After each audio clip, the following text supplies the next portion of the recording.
Have you ever had a high priority task sitting on your desk? Something big, maybe a bit messy, and instead of starting it, you've spent 45 minutes organizing your desktop folders?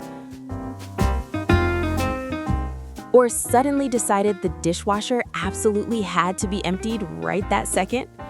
We've all been there. It's called productive procrastination. We're doing stuff, but we aren't doing the right stuff. We tell ourselves we're just getting ready to work, but the truth is we're stuck. At Park Street, the seal is everything.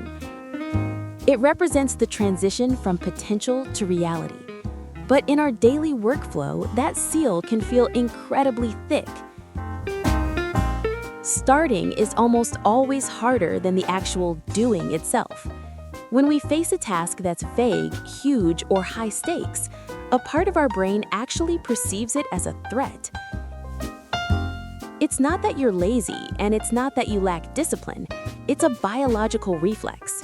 Your brain is hitting what we call the startup wall, and it's trying to protect you by steering you towards something safer, like clearing out your inbox for the 5th time today.